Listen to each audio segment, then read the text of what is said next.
Oleh karena itu, berbagai macam upaya dilaksanakan oleh pemerintah terkait dengan bantuan sosial, terkait dengan jaring pengaman sosial. Beberapa kebijakan tersebut diantaranya telah diterbitkan kartu prakerja dengan insentif bulanan yang mencapai 3,5 juta lebih per orang. Bantuan sembako senilai Rp600.000 pada beberapa daerah. Program Keluarga Harapan. Kemudian ada pengurangan tarif sampai dengan 50% untuk pelanggan listrik pada kapasitas 450 watt.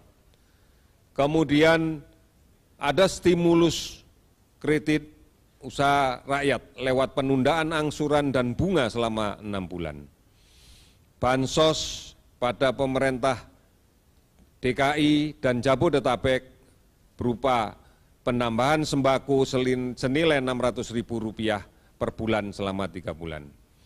Bansos yang bersumber dari dana desa, yang diambil dari realokasi anggaran dana desa dengan total hampir 22,4 triliun. Ini gambaran semua dari keseriusan pemerintah untuk memberikan jejaring pengaman sosial agar masyarakat bisa menjalankan masa yang sulit ini dengan tenang tanpa kepanikan. Dan yang penting, saudara-saudara sekalian, Kementerian Kesehatan dan pemerintah daerah dengan skema yang telah ditentukan menanggung biaya perawatan seluruh pasien dari COVID-19 ini. Oleh karena itu, mari bersama-sama beban ekonominya yang bertambah, yang menjadi bertambah pada hari ini adalah mereka yang tinggal di rumah sejak pertengahan Maret. Ini disadari sepenuhnya oleh pemerintah dan ini menjadi tanggung jawab pemerintah. Kami mohon kesabarannya. Masa sulit ini merupakan ujian untuk kita semua. Oleh karena itu, mari bersama-sama tetap aman dan sehat di rumah. Pemerintah akan bekerja keras agar beban penyakit ini bisa cepat berlalu dan beban ekonomi saudara-saudara kami ringankan dan tidak menambah beban baru bagi saudara-saudara sekalian. Kami mengucapkan terima kasih atas kesabaran dan kemauan bekerja sama. Terima kasih atas kepatuhan dan disiplin saudara-saudara sekalian. Tantangan risiko kesehatan dan kehidupan ekonomi sudah berat. Mari kita pastikan tidak perlu kita tambah lagi dengan beban psikologis dari berita-berita atau informasi yang tidak benar, yang justru nanti akan menyebabkan kita menjadi semakin susah. Oleh karena itu, Kementerian Informasi sudah mendetek lebih dari 1.125 berita hoax atau informasi yang tidak benar di berbagai media, di internet. Semua ini akan ditangani secara tegas oleh aparat kepolisian. Oleh karena itu, tetap akses, tetap ikuti informasi yang benar dan resmi dari pemerintah. Baik di covid19.go.id, di hotline 119, di WhatsApp COVID-19, di Halo Kemkes di 1500567, dan di banyak sekali layanan aplikasi online dan layanan telemedicine yang lain. Ikuti terus siaran TVRI dan RRI yang disebarluaskan oleh televisi dan radio swasta.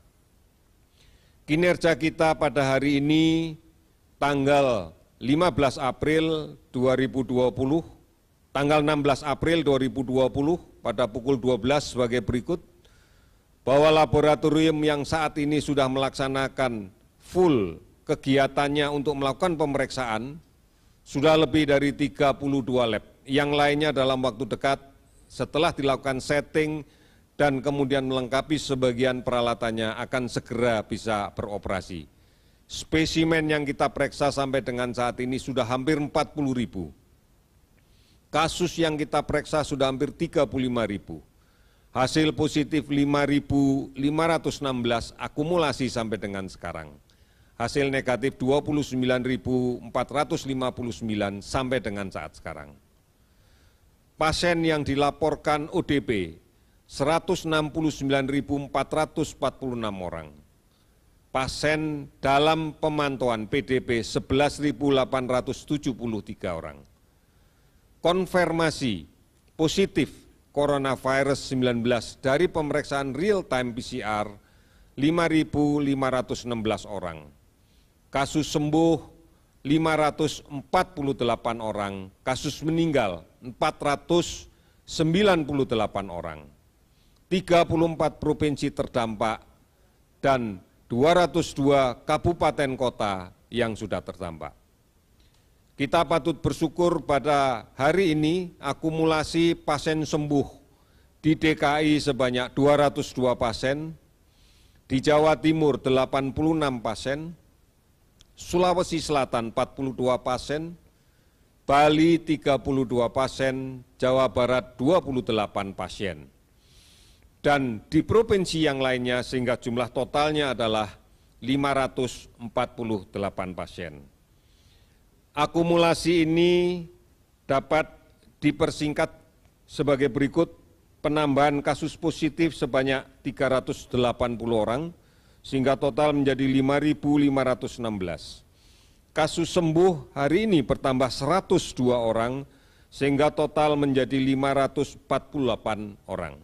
Meninggal hari ini bertambah 27 orang, sehingga total meninggal menjadi 496 orang. Saudara-saudara, pastikan bahwa kita tidak tertular, bahwa kita tidak menular. Hargai dan bantu mereka yang sedang melaksanakan isolasi mandiri. Jangan pernah melakukan diskriminasi terhadap pasien COVID-19 yang sudah sembuh. Tidak boleh kita menolak jenazah COVID-19. Tunjukkan bahwa ini adalah bukti nilai-nilai kemanusiaan kita. Kekompakan mutlak dibutuhkan, dan ini saat ini sedang diuji di bangsa kita.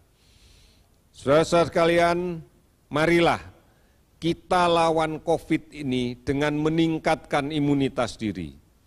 Makan yang bergizi. Bahkan ibu yang menyusui pun harus tetap bisa memberikan ASI-nya. Anak-anak tetap diberikan imunisasi. Sabar dan tenang, istirahat cukup dan teratur. Tidak panik, dan dijaga kegembiraan di dalam keluarga. Gotong royong dan bersatu melawan COVID. Kita harus bekerja dari pusat sampai ke daerah, dari desa sampai RT RW, sampai ke keluarga kita. Tetap berada di rumah, mari melakukan aktivitas bersama keluarga di rumah. Kami ingatkan bahwa pada periode sekarang ini ancaman demam berdarah secara klasik akan muncul. Oleh karena itu, mari bersama-sama tetap berada di rumah dan menjadi juru pemantau jentik untuk setiap rumah masing-masing. Pastikan gerakan pemberantasan sarang nyamuk kita lakukan bersama-sama selama kita berada di rumah. Mari jadi teladan, mari kita menjadi pahlawan untuk keluarga, untuk lingkungan, dan untuk bangsa ini. Kita pasti bisa, pasti bisa. Sekian, terima kasih dan selamat sore.